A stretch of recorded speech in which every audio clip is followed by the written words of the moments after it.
ಅನುದಿನವೂ ಯೇಸುವಿನೊಂದಿಗೆ. J Shyam ಜೆಬೆದುರೈ. ಅಧ್ಯಾಯ 3. ನಮ್ಮ ಕೊರತೆಗಳನ್ನು ನೀಗಿಸುವ ಯೇಸು. ನನ್ನ ದೇವರು ಕ್ರಿಸ್ತ ಯೇಸುವಿನ ಮೂಲಕ ತನ್ನ ಪ್ರಭಾವದ ಐಶ್ವರ್ಯಕ್ಕೆ ತಕ್ಕ ಹಾಗೆ ನಿಮ್ಮ ಪ್ರತಿಯೊಂದು ಕೊರತೆಯನ್ನು ನೀಗಿಸುವನು. ಫಿಲಿಪ್ಪಿ 4:19. ಆದರೆ ಸಂಪೂರ್ಣವಾದದ್ದು ಬಂದಾಗ ಅಪೂರ್ಣವಾದದ್ದು ಇಲ್ಲದಂತಾಗುವುದು. 1 ಕೊರಿಂಥ 13:10. ಕೊರತೆ ಇಲ್ಲದ ಮನುಷ್ಯನು ಒಬ್ಬನಾದರೂ ಇಲ್ಲ. ಪ್ರತಿಯೊಂದು ಹೃದಯವು ತನ್ನ ಕೊರತೆಗಳನ್ನು ನೆನೆಸಿ ವೇದನೆಗೊಳ್ಳುತ್ತದೆ, ತನ್ನೊಳಗೆ ದುಃಖ ಪಡುತ್ತದೆ.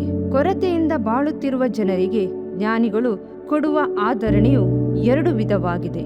1, ನಮಗಿಂತ ಅಧಿಕವಾದ ಕೊರತೆಗಳಿಂದ ತುಂಬಿದ ಜನರನ್ನು ನೋಡಿ ನಾವು ಅವರಿಗಿಂತ ಎಷ್ಟೋ ಮೇಲು ಎಂದು ಸಮಾಧಾನ ಮಾಡಿಕೊಳ್ಳಬೇಕು. 2, ಕೊರತೆಗಳನ್ನು ಹಾಗೆ ತೆಗೆದುಕೊಂಡು ಇದೇ ಜೀವಿತದ ಮಾರ್ಗ ಎಂದು ತಿಳಿದು ಮನಸ್ಸನ್ನು ದೃಢ ಮಾಡಿಕೊಳ್ಳಬೇಕು.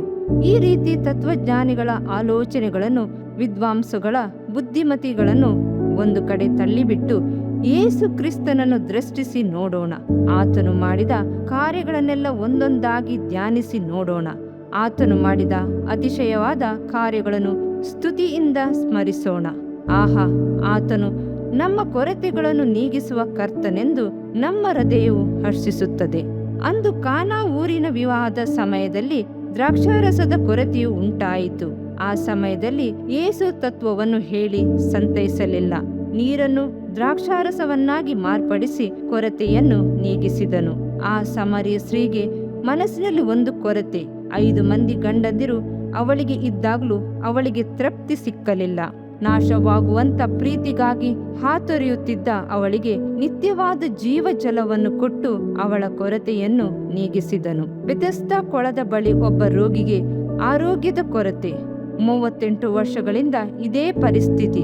ನೀರು ಉಕ್ಕುವಾಗ ಕೊಳದೊಳಗೆ ಇಳಿಯಲು ಸಹಾಯ ಮಾಡಲು ಯಾರು ಇಲ್ಲದಿರುವ ಕೊರತೆ. ಕೊರತೆಗಳನ್ನು ನೀಗಿಸುವ ಯೇಸು ಅವನ ಬಳಿಗೆ ಬಂದನು.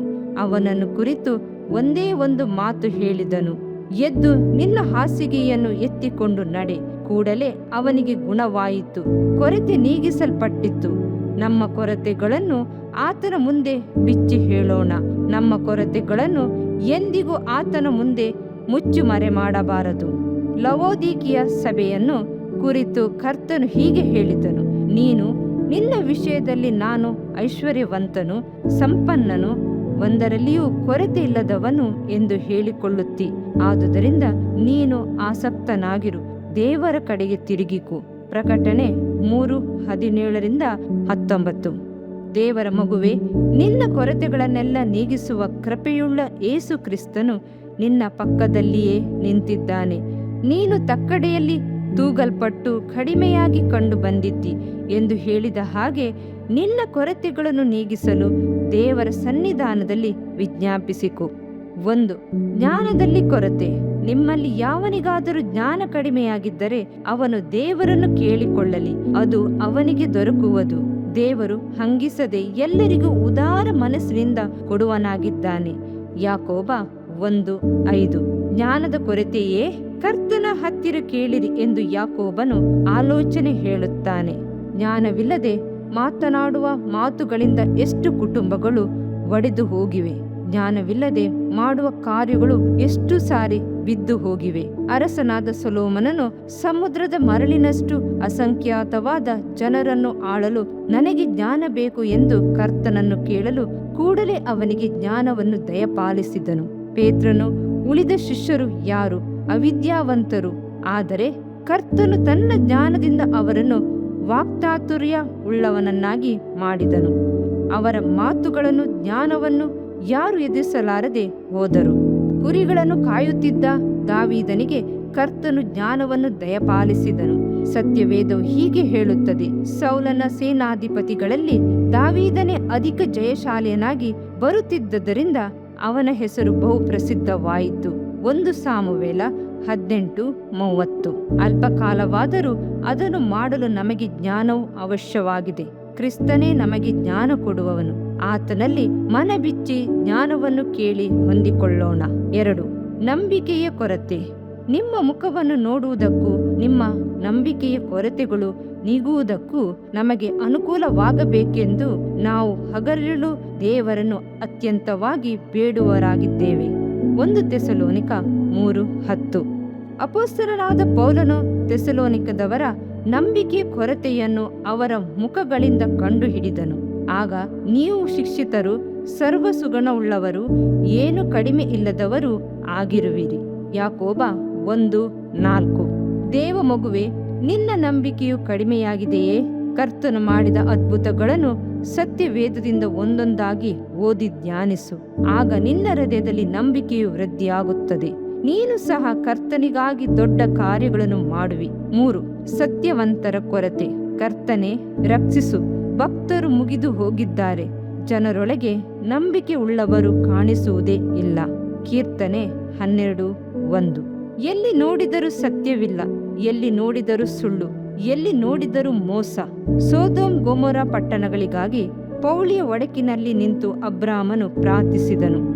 ನಮ್ಮ ದೇಶದಲ್ಲಿ ನೀತಿವಂತರನ್ನು ಎಬ್ಬಿಸಲು, ಪರಿಶುದ್ಧವಾದವರನ್ನು ಎಬ್ಬಿಸಲು, ಪ್ರಾರ್ಥನಾ ವೀರರನ್ನು ಎಬ್ಬಿಸಲು ಪ್ರಾರ್ಥಿಸೋಣವೇ? ನಮ್ಮ ಕೊರತೆಗಳನ್ನು ನೀಗಿಸುವ ಕರ್ತನು ತನ್ನ ರಕ್ತದಿಂದ, ವಚನದಿಂದ, ಪರಿಶುದ್ಧಾತ್ಮನಿಂದ ನಮ್ಮನ್ನು ನೀತಿವಂತರನ್ನಾಗಿ ಮಾಡುವಾತನಲ್ಲವೇ? ಆತನ ನೀತಿಯನ್ನು ಧರಿಸಿಕೊಳ್ಳೋಣ. 4. ಸೇವೆಯಲ್ಲಿ ಕೊರತೆ. ಹೀಗಿರಲಾಗಿ ನೀವೇ ನನಗೆ ಮಾಡಬೇಕೆಂದಿರುವ ಉಪಚಾರದಲ್ಲಿ ಕಡಿಮೆಯಾದುದನ್ನು ಪೂರ್ತಿ ಮಾಡುವುದಕ್ಕಾಗಿ ಅವನು ಜೀವದ ಆಶೆಯನ್ನು ಲಕ್ಷ್ಯ ಮಾಡದೆ ಕ್ರಿಸ್ತನ ಕೆಲಸದ ನಿಮಿತ್ತ. ಫಿಲಿಪ್ಪಿ 2:30. ಕ್ರಿಸ್ತನ ರಕ್ತದಿಂದ ವಿಮೋಚಿಸಲ್ಪಟ್ಟ ಪ್ರತಿಯೊಬ್ಬರು ಆತನ ಸೇವೆ ಮಾಡಲು ಬದ್ಧರಾಗಿದ್ದೇವೆ. ಆಸ್ಪತ್ರೆಗಳಿಗೆ ಹೋಗಿ ಸೇವೆ ಮಾಡೋಣ. ಸೆರೆಮನೆಗಳಲ್ಲಿ ಸುವಾರ್ತೆ ಸೇವೆ ಮಾಡೋಣ. ಗ್ರಾಮಗಳಲ್ಲಿ ಸೇವೆ ಮಾಡುವವರಿಗಾಗಿ ಪ್ರಾರ್ಥನೆ ಮಾಡೋಣ. ಕ್ರಿಸ್ತನು ನಮ್ಮ ಕೊರತೆಗಳನ್ನು ನೀಗಿಸುವನು. ಅಂದು ಶಿಷ್ಯರು ಸೇವೆ ಮಾಡುವಾಗ ಅವರ ಜೊತೆಗಿದ್ದ ಕರ್ತನು ಈಗಲೂ ನಮ್ಮ ಜೊತೆಗಿದ್ದಾನೆ. ನಮ್ಮ ಸೇವೆಯನ್ನು ನೆರವೇರಿಸುತ್ತಾನೆ. 5. ವರಗಳಲ್ಲಿ ಕೊರತೆ. ಹೀಗೆ ನೀವು ಯಾವ ಕೃಪಾ ವರದಲ್ಲಿಯೂ ಕೊರತೆ ಇಲ್ಲದವರಾಗಿ ನಮ್ಮ ಕರ್ತನಾದ ಯೇಸು ಕ್ರಿಸ್ತನ ಪ್ರತ್ಯಕ್ಷತೆಯನ್ನು ಎದುರು ನೋಡುತ್ತಾ ಇದ್ದೀರಿ. 1 ಕೊರಿಂಥ 1:7. ಸಹೋದರರೇ, ಪವಿತ್ರಾತ್ಮನಿಂದುಂಟಾಗುವ ವರಗಳನ್ನು ಕುರಿತು ನಿಮಗೆ ತಿಳಿದಿರಬಾರದೆಂದು ಅಪೇಕ್ಷಿಸುತ್ತೇನೆ. 1 ಕೊರಿಂಥ 12:1. ಪ್ರೀತಿಯನ್ನು ಅಭ್ಯಾಸ ಮಾಡಿಕೊಳ್ಳಿರಿ. ಆದರೂ ಪವಿತ್ರಾತ್ಮನಿಂದುಂಟಾಗುವ ವರಗಳನ್ನು, ಅವುಗಳೊಳಗೆ ವಿಶೇಷವಾಗಿ ಪ್ರವಾದಿಸುವ ವರವನ್ನೇ ಆಸಕ್ತಿಯಿಂದ ಅಪೇಕ್ಷಿಸಿರಿ. 1 ಕೊರಿಂಥ 14:1. ಆತ್ಮನ ವರಗಳು ನಮ್ಮಲ್ಲಿ ಕ್ರಿಯೆ ನಡೆಸಲಿ. ದೇವ ಮಗುವೆ, ನಿನ್ನ ಕೊರತೆಗಳನ್ನು ನೀಗಿಸುವ ಕರ್ತನನ್ನು ಕೃತಜ್ಞತೆಯಿಂದ ಸ್ತುತಿಸುವೆಯೋ? ನಿತ್ಯ ಜೀವಕ್ಕೆ ನಿನ್ನನ್ನು ಕರೆದುಕೊಂಡು ಹೋಗುವ ಪರಾತ್ಪರನನ್ನು ಅಂತರಾಳದಿಂದ ಕೊಂಡಾಡುತ್ತೀಯಾ? ಸರ್ವ ಸತ್ಕಾರ್ಯಗಳನ್ನು ನಿನಗಾಗಿ ಕೊಡುವ ಕರ್ತನನ್ನು ಎಂದೆಂದಿಗೂ ಮಹಿಮೆಪಡಿಸುವೆಯಾ? ಇದರಿಂದ ನಿನ್ನ ದೇಹಕ್ಕೆ ಆರೋಗ್ಯವು, ಎಲುಬುಗಳಿಗೆ ಸಾರವು ಉಂಟಾಗುವವು. ಜ್ಞಾನೋಕ್ತಿಗಳು 3ನೇ ಅಧ್ಯಾಯ 8ನೇ ವಾಕ್ಯ. ಪ್ರಿಯ ವೀಕ್ಷಕರೇ ಮತ್ತು ಕರ್ತನಲ್ಲಿ ಸಹೋದರ ಸಹೋದರಿಯರೇ, ನೀವು ನಮ್ಮ ಈ ಕಾರ್ಯಕ್ರಮವನ್ನ ವೀಕ್ಷಿಸಿದ್ದಕ್ಕಾಗಿ ದೇವರ ನಾಮದಲ್ಲಿ ನಿಮಗೆ ವಂದನೆಗಳು. ದೇವರ ವಾಕ್ಯವು ನಮ್ಮ ಎಲುಬಿಗೆ ಬಲವು, ಸಾರವೂ ಆಗಿದೆ ಎಂದು ಸತ್ಯವೇದವು ಹೇಳುವಂತೆ ಈ ಕಾರ್ಯಕ್ರಮವು ನಿಮಗೆ ಆಶೀರ್ವಾದಕರವಾಗಿದೆ ಎಂದು ನಂಬುತ್ತೇವೆ. ಪ್ರಿಯ ವೀಕ್ಷಕರೇ, ನಮ್ಮ ಈ ಸೇವೆಗಾಗಿ ಪ್ರಾರ್ಥಿಸಿರಿ ಮತ್ತು ಎಲ್ಲಾ ಕಾರ್ಯಕ್ರಮಗಳನ್ನ ಇತರರೊಂದಿಗೆ ಶೇರ್ ಮಾಡಿರಿ. ಅದೇ ರೀತಿಯಾಗಿ ನಮ್ಮ ಈ ಯೂಟ್ಯೂಬ್ ಚಾನೆಲ್ ಅನ್ನು ಸಬ್ಸ್ಕ್ರೈಬ್ ಮಾಡಿರಿ ಹಾಗೂ ಲೈಕ್ ಮಾಡಿ. ನಿಮ್ಮ ಅನಿಸಿಕೆಗಳನ್ನು ಕಮೆಂಟ್ ಬಾಕ್ಸ್ನಲ್ಲಿ ನಮಗೆ ತಿಳಿಯಪಡಿಸಿ. ನಮ್ಮ ಸಂಖ್ಯೆ 7022104605. ಈ ಸಂಖ್ಯೆಗೆ ಕರೆ ಮಾಡಿರಿ. ಒಬ್ಬ ಪಾಪಿಯ ಪ್ರಾರ್ಥನೆ. ಯೇಸುವನ್ನು ರಕ್ಷಕನಾಗಿ ಅಂಗೀಕರಿಸಲು ಮಾಡಬೇಕಾದ ಪ್ರಾರ್ಥನೆ. ಪ್ರಿಯ ಪರಲೋಕದ ತಂದೆಯೇ, ಯೇಸುವಿನ ಹೆಸರಿನಲ್ಲಿ ನಾನು ನಿನ್ನ ಬಳಿಗೆ ಬಂದಿದ್ದೇನೆ. ನನ್ನ ಬಳಿಗೆ ಬರುವವರನ್ನು ನಾನು ತಳ್ಳಿಬಿಡುವುದೇ ಇಲ್ಲ. ಯೋಹಾನ 6:37 ಎಂದು ನಿನ್ನ ವಾಕ್ಯ ಹೇಳುತ್ತದಲ್ಲ. ಆದ್ದರಿಂದ ನೀನು ನನ್ನನ್ನು ತಳ್ಳಿಬಿಡದೆ ನನ್ನನ್ನು ಸೇರಿಸಿಕೊಳ್ಳುವಿ ಎಂದು ನನಗೆ ಗೊತ್ತಿದೆ. ಆದ್ದರಿಂದ ನಾನು ನಿನಗೆ ಸ್ತೋತ್ರ ಮಾಡುತ್ತೇನೆ. ನೀನು ನಿನ್ನ ವಾಕ್ಯದಲ್ಲಿ ನೀನು ಯೇಸುವನ್ನೇ ಕರ್ತನೆಂದು ಬಾಯಿಂದ ಅರಿಕೆ ಮಾಡಿಕೊಂಡು ದೇವರು ಆತನನ್ನು ಸತ್ತವರೊಳಗಿಂದ ಎಬ್ಬಿಸಿದನೆಂದು ಹೃದಯದಿಂದ ನಂಬಿದರೆ ನಿನಗೆ ರಕ್ಷಣೆಯಾಗುವುದು ಎಂತಲೂ ಕರ್ತನ ನಾಮವನ್ನ ಹೇಳಿಕೊಳ್ಳುವವರೆಲ್ಲರಿಗೆ ರಕ್ಷಣೆಯಾಗುವುದೆಂತಲೂ ಬರೆದಿದೆ. ರೋಮ 10:9-13 ವಾಕ್ಯ. ಯೇಸು ಕ್ರಿಸ್ತನು ದೇವಕುಮಾರನೆಂದು ನನ್ನ ಹೃದಯದಲ್ಲಿ ನಂಬುತ್ತೇನೆ. ನನ್ನನ್ನು ನೀತಿವಂತನನ್ನಾಗಿ ಮಾಡುವುದಕ್ಕಾಗಿ ಆತನು ಸತ್ತವರೊಳಗಿಂದ ಎಬ್ಬಿಸಲ್ಪಟ್ಟನು ಎಂದು ನಂಬುತ್ತೇನೆ. ನಾನು ಆತನ ನಾಮವನ್ನ ಹೇಳಿಕೊಳ್ಳುತ್ತೇನೆ. ಯೇಸುವೇ, ನೀನೇ ಕರ್ತನು. ತಂದೆಯೇ, ನೀನು ನನ್ನನ್ನು ರಕ್ಷಿಸಿದಿ ಎಂದು ನಾನು ನಂಬುತ್ತೇನೆ. ನಿನ್ನ ವಾಕ್ಯವು ಹೇಳುತ್ತದೆ, ಮನುಷ್ಯನು ಹೃದಯದಿಂದ ನಂಬುವುದರ ಮೂಲಕ ನೀತಿಯು ದೊರಕುತ್ತದೆ, ಬಾಯಿಂದ ಅರಿಕೆ ಮಾಡುವುದರ ಮೂಲಕ ರಕ್ಷಣೆಯಾಗುತ್ತದೆ. ರೋಮ 10:10. ನಾನೀಗ ನನ್ನ ಹೃದಯದಲ್ಲಿ ನಂಬುತ್ತೇನೆ ಹಾಗೂ ಯೇಸುವೇ ನನ್ನ ಕರ್ತನೆಂದು ಅರಿಕೆ ಮಾಡುತ್ತೇನೆ. ಆದುದರಿಂದ ನಾನೀಗ ರಕ್ಷಣೆ ಹೊಂದಿದ್ದೇನೆ. ಅಪ್ಪಾ ತಂದೆಯೇ, ನಿನಗೆ ಸ್ತೋತ್ರ.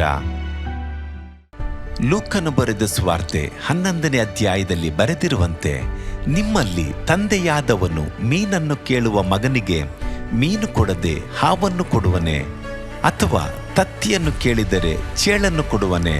ಹಾಗಾದರೆ ಕೆಟ್ಟವರಾದ ನೀವು ನಿಮ್ಮ ಮಕ್ಕಳಿಗೆ ಒಳ್ಳೆ ಪದಾರ್ಥಗಳನ್ನ ಕೊಡಬಲ್ಲವರಾದರೆ ಪರಲೋಕದಲ್ಲಿರುವ ನಿಮ್ಮ ತಂದೆಯು ತನ್ನನ್ನು ಬೇಡಿಕೊಳ್ಳುವವರಿಗೆ ಎಷ್ಟೋ ಹೆಚ್ಚಾಗಿ ಪವಿತ್ರಾತ್ಮ ವರವನ್ನ ಕೊಡುವವನಲ್ಲವೇ ಅಂದನು. ತಂದೆಯೇ, ನೀನು ಕೇಳಿಕೊಳ್ಳುವವರಿಗೆ ಪವಿತ್ರಾತ್ಮನ ವರವನ್ನು ಹೇರಳವಾಗಿ ಕೊಡುವಾತನಾಗಿದ್ದಿ. ಆದ್ದರಿಂದ ನನ್ನ ಮೇಲೆಯೂ ನಿನ್ನ ಆತ್ಮನನ್ನು ಸುರಿಸಬೇಕಾಗಿ ಬೇಡಿಕೊಳ್ಳುತ್ತೇನೆ. ಕೀರ್ತನೆ 81:10 ಬರೆದಿದೆ, ಅಗಲವಾಗಿ ಬಾಯಿದೆರೆಯಿರಿ, ಅದನ್ನು ತುಂಬಿಸುವೆನು. ಕರ್ತನೇ, ನನ್ನನ್ನು ಪವಿತ್ರಾತ್ಮನಿಂದ ತುಂಬಿದಂತ ನೀನು ನನ್ನನ್ನು ಅನ್ಯ ಭಾಷೆಯ ವರದಿಂದಲೂ ತುಂಬುವವನಾಗಿದ್ದಿ ಎಂದು ನಂಬುತ್ತೇನೆ. ಅದರಂತೆ ನಾನು ನನ್ನ ಬಾಯಿಯನ್ನು ತೆರೆದು ನಿನ್ನ ಸ್ತೋತ್ರ ಮಾಡುವಾಗ ಅನ್ಯ ಭಾಷೆಯ ಅಭಿಷೇಕದಿಂದ ನನ್ನನ್ನು ತುಂಬುವವನಾಗಿದ್ದಿ ಎಂದು ನಂಬುತ್ತೇನೆ. ಈಗ ನೀವು ನಿಮ್ಮ ಬಾಯಿಯನ್ನು ತೆರೆದು ಮಾತನಾಡುವಾಗ ಪವಿತ್ರಾತ್ಮನು ನಿಮ್ಮ ಬಾಯಿಯನ್ನು ತನ್ನ ಭಾಷೆಯಿಂದ ತುಂಬುವವನಾಗಿದ್ದಾನೆ. ಇದು ದೇವರ ಭಾಷೆಯಾಗಿದೆ. ಈ ಅಭಿಷೇಕವನ್ನ ಹೊಂದಿಕೊಳ್ಳಲು ನೀವು ನಿಮ್ಮ ಸ್ವರವನ್ನ ಉಪಯೋಗಿಸಬೇಕು. ಅದರಿಂದ ನೀವು ನಿಮ್ಮ ಬಾಯನ್ನು ತೆರೆದು ದೇವರಿಗೆ ಸ್ತೋತ್ರ ಮಾಡುವಾಗ ದೇವರು ನಿಮ್ಮನ್ನು ಅನ್ಯ ಭಾಷೆಯ ವರದಿಂದ ತುಂಬುವವನಾಗಿದ್ದಾನೆ. ಪ್ರಿಯರೇ, ಈಗ ನೀವು ಪವಿತ್ರಾತ್ಮನಿಂದ ತುಂಬಲ್ಪಟ್ಟ ಆತನ ಪ್ರಿಯ ಮಕ್ಕಳಾಗಿದ್ದೀರಿ. ದೇವರ ನಾಮಕ್ಕೆ ಸ್ತೋತ್ರವಾಗಲಿ.